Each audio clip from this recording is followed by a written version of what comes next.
Mga kapuso, ito ang protesta ng bayan, special coverage ng GMA Integrated News sa mga protesta kontra katiwalian. Sa nakalipas po na mahigit 12 oras, nagkaroon ng kabi-kabilang mga protesta at nagkaroon din ng mga kaguluhan. At una na tayo kumuha ng update mula kay Rafi Tima. Nasa Legarda, Maynila, si Rafi Tima sa ngayon. Rafi, anong latest dyan? Pia, Ivan, medyo tensyonado pa rin ang bahagya dito sa kanto ng Figueras Street at Legarda kung saan ako narito ngayon.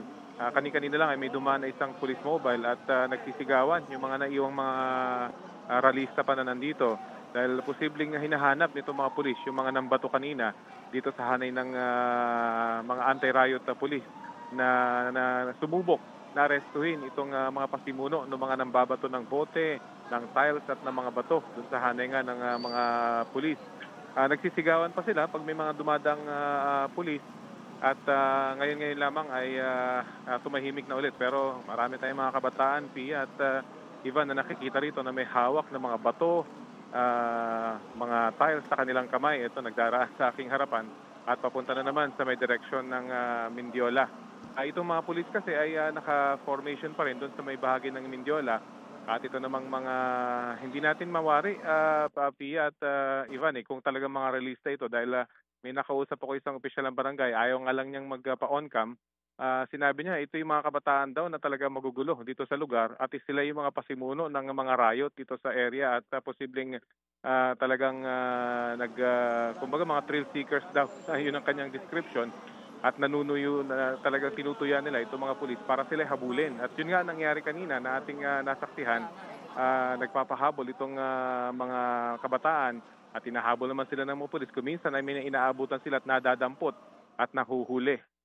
Kanina lang ay nag-anunsyo itong sound system ng barangay at sinabing yung mga kabataan na nahuli ay pauntahan lang dun sa kanilang barangay at para makausap yung kanilang mga magulang. So mga tiga rito rin lang, Pia at Ivan, yung ibang nahuli kanina, dalawa yung ating nakita kanina nahuli ng mga pulis na nadampot nila habang nakikipaghabulan dito sa mga ralista. Sa ngayon nga ay payapa na, bagamat nagkalat pa rin yung bubog, ang mga bato dito sa may kahabaan ng Legarda patungo sa direksyon ng Mendiola. Sarado pa rin itong bahaging ito ng kalsada, pero binuksan na yung kanto ng Figueras dahil matindi yung traffic kanina doon. Binuksan na yon patungo sa direksyon naman ng Nagtahan. Pero dito sa patungo sa direksyon ng Mendiola ay sarado pa rin yung kalsada. At nandito pa rin yung ibang mga nakikita natin nakaitim na t-shirt at may mga flag na itim din.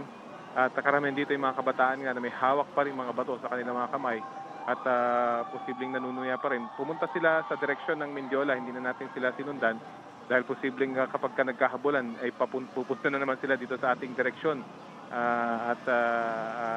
Medyo gabi na, madilim na So delikado na, hindi natin makita kung saang direksyon yung papunta yung mga bato na kanilang ipupukol. Hindi katulad kaninang may araw pa na pwede nating maiwasan yung mga projectiles na posibleng mapunta dito sa ating direksyon. So may mga taga-barangay naman dito na nagbabatay sa kanto pero largely ay ine-ignore nila itong mga ralista. Pinababayaan lamang habang parito at tinutuya nga itong mga anti-riot police na naroon pa rin sa may Mendiola. Pia, yes, Ivan? Rafi, ang nabanggit mo, ang lokasyon mo ay Legarda, no? Pero may live feed tayo ngayon sa Recto. Nakikita natin, nagkakaroon ng komosyon na naman. May mga nakikita pa nga tayo mga apoy.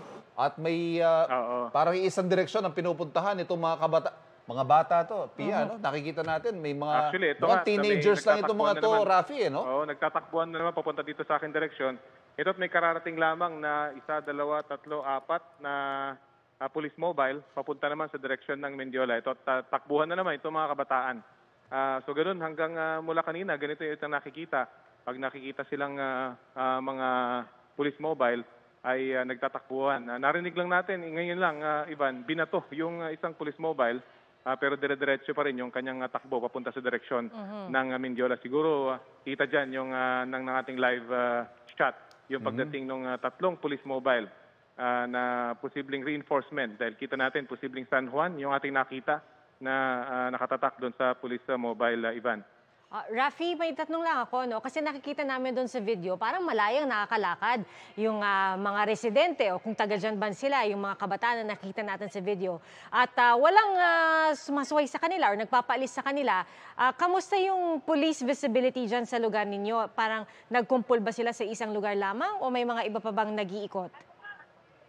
Ganun nga yung ating nakita, Pia, nakakumpul sila dito sa paligid ng Mindiola mismo. At yung kararating lamang na police mobile, akala ko nga titigil dito sa ating harapan dahil marami pa rin mga ralista rito. Pero tuloy-tuloy siya at dumiretso dun pa rin sa direksyon ng Mindiola. So dito sa ating kinaroroonan, walang mga pulis ngayon, pero merong mga opisyal ng barangay, sila yung nagmamando ng trapiko, pero hindi sila nakikialam dito sa movement nitong mga ralista. At kita naman nila na may hawak na mga bato.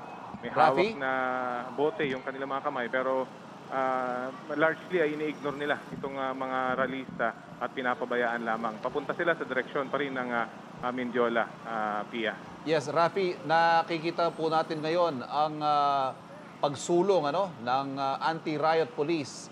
Live nakuha pa rin po yan sa Recto sa Maynila. Naglalakad sila. Nakikita natin, Rafi, sa gilid, nakaparada yung mga media, mga news vehicles natin ito Nakikita ko yung isang sasakyan, atin yan GMA Integrated News. Papalapit po sila, mukhang pipigilan na nila itong mga kabataang nagdudulot ng kaguluhan dyan sa bahagi yan, sa Recto, Maynila. Sa area. Yes, go ahead, Rafi. Ayun na nga, ito may dumarating pang bumbero dito sa ating kinarado. Diretso lamang ito, pupunta pa rin sa direksyon ng Mindiola. Again, habang nagsasalita ka, Ivan, ay may isang bata na naman na binato. Yung isang close van ng mga pulis, binato na yun, dinig natin na tumama doon sa body ng sasakyan yung kanyang ipinupul na bato. Pero hindi ito pinansin ng mga pulis at dumiretso lamang. Doon pa rin sa direksyon ng Mindiola. Siguro ito nga yung kanilang drive na sana mapaalis na dito sa area. Kahit itong mga kabataan, pero sila may hirapan sila, Ivan kasi mga tiga rito, itong mga kabataan na ito. According doon sa ating barangay official na nakausap, mga taga rito lang naman yan sa looban, so hindi yan aalis at takbo lamang dito sa lugar. Ang hindi lang maganda ay pwede nga maapektuhan itong mga establishmento na kanina ay nagbukas na, pero ngayon ay nagsara ulit dahil sa takot nga na baka pagka nagkabatuan ulit ay madamay yung kanilang establishmento, Ivan. Rafi, sa ngayon, parang may nakikita pa kami mga motor, mga tricycle, jeep na nakakadaan pa dyan sa bahagi ng Recto, Maynila. Dyan ba sa kinatatayuan mo, nakakadaan pa yung mga sasakyan? May pinapadaan na, Pia, pero yung mga pampasahero wala ako nakikita ngayon. Pero dito sa may Figueras Street, meron na pinapadaanan na sa traffic. At meron tayong makikitang mga civilian, mga private vehicles at mga papasahero, mga sasakyan. Pero dito mismo sa Legarda, patungo sa direksyon ng Mindiola mismo ay wala. Sarado pa rin ito sa trapiko at puro mga pedestrian lamang yung ating nakikita. Medyo dumami na rin ng bahagya itong ating mga nakikitang posibleng galing sa mga opisina, galing sa trabaho dahil iba yung kanilang kasuotan, nagmamadali at parang nagugulat na marami dito ay nakatambay lamang, nakatayo lamang at nagmamasid at nakikiramdam kung ano yung mga susunod na mangyayari habang yung mga pulis ay kita natin mula dito sa ating kinaroroonan na tinoton pa rin itong mga kabataan para sila habulin. Pero largely ay hindi na gumagalaw yung mga pulis na sa Mindiola at naka-formation na lamang sila at nakaharap dito sa mga ralista. Pero konti lamang hindi organized, Ivan. Itong mga ralista, talagang scattered lamang sila at paminsan-minsan ng babato at saka tatakbo at mamaya babalik na naman para lang mambato. Ito, nagbahabulan na naman na Ivan, mukhang may nadampot itong mga pulis na kasamahan nila kung kaya't nagkakahabulan na naman dito sa direksyon ng Mindiola. Ivan. Rafi, balikan lamang natin yung punto mo kanina.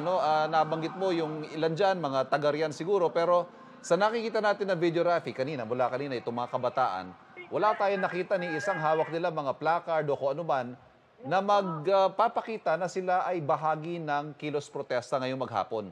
Mukhang ito ba, Rafi, talagang purely, chaos lang ang nais itong mga kabataang ito? Talagang nanggugulo na lang o talagang kasama sila sa kilos protesta kanina? Mahirap naman mag-conclude ng gano'n, Ivan. Pero kausap nga natin kanina yung opisyal ng barangay, siya nagsabi sa atin na ito'y nahaluan na ng mga kabataan na nanggugulo usually dito raw. Ang description nga niya, ito yung mga sakit daw sa kanilang ulo at nagra-riot dito sa lugar na ito kapag madaling araw o kaya kapag nakakasalubong yung kanilang mga kaaway. So tama ka, walang mga placard. Although kanina ay may flag sila na winawagayway. Ito yung flag na ginamit din sa ibang bansa para magkaisa yung mga nagpaprotesta. Pero dito ginamit nila at winawagayway. Pero isa lang yung ating nakita kanina. Lahat ay puro mga kabataan na nakatakip yung kanilang mukha, either mask o kaya t-shirt, at lahat karamihan sila nakaitim. Pero kung pagbabasihin yung kanilang pananalita, hindi talaga sila kasama dun sa rally dahil talagang yung isa nga kanina, sabi niya, batuhin mo yung isang pulis na yun, yung nasa kanan dahil yan yung nanghuli sa akin noon. Narinig natin yun kanina mula sa isang batang rallyista, siguro no more than 12 years old, na katabi natin kanina na kasama dito sa mga nagtuton dun sa mga pulis. Again, dalawa yung ating nakitang inaresto ng mga pulis kanina. Kapag napalapit kasi itong mga rallyista dun sa pulis ay biglang tatakbo yung mga pulis at dadaputin nila kung sino yung pinakamalapit na rallyista at nakukuha naman nila. At aatras na naman itong mga rallyista. So ganun, kanina pa, siguro 2 oras na ganun, parang cat and mouse. Yung nangyayaring eksena dito sa may Legarda Street patungo, malapit lang dito sa may Mendiola, Ivan. Ayun nga, Rafi, I just need to point out, kasi hindi maiwasan, hindi mapansin na parang yung iba magpapahabol, tapos yung iba magvi-video. Ano ba to? Parang gumagawa ba tayo ng content dito? Ano ba sa tingin mo, Rafi? Based on what you see? Hindi ko lang alam kung nai-out na ng ating opisina yung video na pinadala ko dyan. May nakunan akong ganyang eksena, Ivan. Habang nung nagbatuhan, medyo umatras yung mga pulis, yung mga anti-riot police, sumugod itong mga rallyista, biglang tumigil sa gitna ng mga rallyista at nagpicture background nila, yung mga nagtatakbuhang pulis. So again, may video tayong pinadala dyan kanina, so hindi natin mawari kung ano talaga yung kanilang aim dito sa kanilang ginagawa. Pero meron din tayong nakita, kaya lang nasa gilid lamang sila. Ito talaga, mukhang yung mga nagrarally dahil may hawak sila mga placard at nagbe-video rin sila at nagsasabi nga sila na sinasabihan na rin nila itong ibang rallyista na huwag namang mamato sa mga pulis dahil hindi nila kalaban yung mga pulis. Narito sila para ipahayag yung kanilang damdamin, pero ganito ang nangyayari, nagkakagulo. Pero sabi nila, tinatry daw nilang pigilan yung ibang mga nambabato, lalo na sa mga pulis na nagpapatupad lamang ng kaayusan. Hindi naman daw sila yung kalaban. Pia? Rafi, banggitin lang namin, kanina habang nagre-report ka, nakita natin na parang nagkakaroon ng sakitan, pero hindi malinaw kung sa pagitan ba yun ng pulis at sibilyan o parehong sibilyan. So mamaya, babalikan natin yan, sisilipin natin ulit yung video at mag-ingat ka, Rafi, babalikan namin yung sitwasyon dyan.